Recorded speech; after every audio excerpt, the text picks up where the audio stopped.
Hello and welcome to AliTech. In this video, I'm going to be giving you a basic overview of how to use Zoom. So first, when you download it onto your desktop or you access it from the web, when you first open it, you're going to come to this home page. Here you can join a meeting, create a new meeting, look at a Zoom schedule if you have any meetings tied to a schedule on Zoom on your account, or you can share your screen. And you can also look at upcoming meetings here for future reference if you have a schedule set up.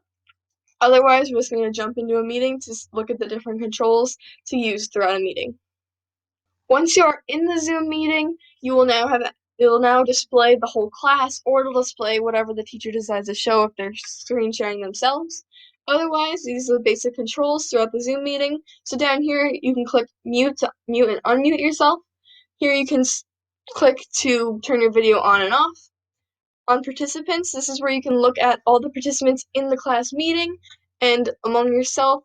If you ever need to change your display name for your screen or just how you show up in the meeting, if you click this more button, you can rename yourself or you can edit your profile picture if needed. Otherwise, closing that out, down here at the bottom you have a chat.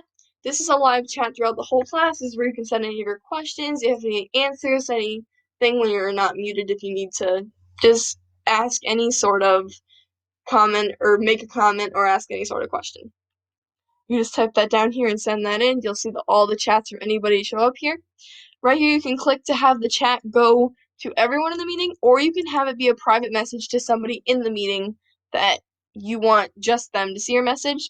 But even sending a message to somebody privately, the host of the meeting can also see those private messages. Maybe not everybody else in the group, but the host can see your private messages, so I suggest not doing it or keeping it relevant to the subject and not doing anything inappropriate.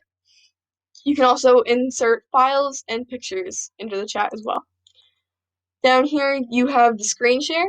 This is when you can share what is displayed on your current screen if you're ever showing how you got an answer or if you're giving a presentation to the class. That is a way that the teacher do it more when the teacher permits you to allow you to share your screen to the class. The record button is when you can record the whole meeting. This is more for when the teachers are recording the meeting. They will most likely disable it for any students so the students can't do it themselves. Down here at reactions, you can click this. This will show the hand clap. This will show the clapping emoji, thumbs up, heart, laughing, awe, or wow emoji, or if you just are doing a ta-da like at the end of a presentation. What you can do is just click any one of these to interact throughout your meeting.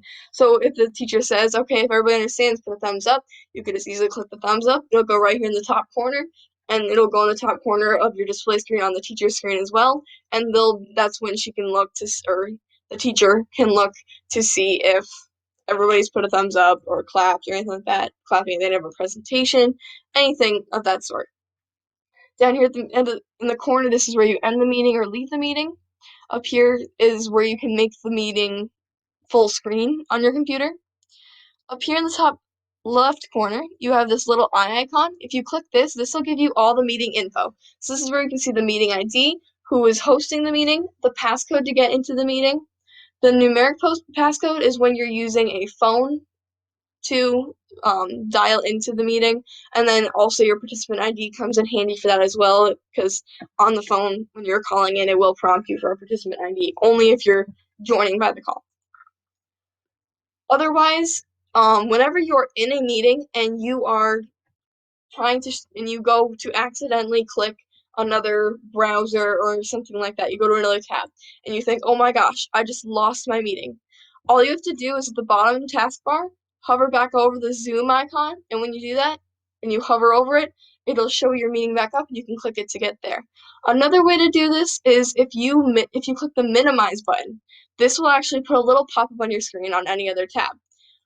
This is so you can see that you're still in the meeting. You can access any controls such as muting yourself, turning on your camera, anything like that from this little box. But this is just so you can see that you're still in the meeting and see yourself, just to know that when you're looking at any other reference, just gives you a reassurance that, okay, I'm still in the meeting because I see this little pop-up. And you can also drag this anywhere around the screen. From here, you can also click this button in the corner, and this will bring you back to the main Zoom meeting page or class.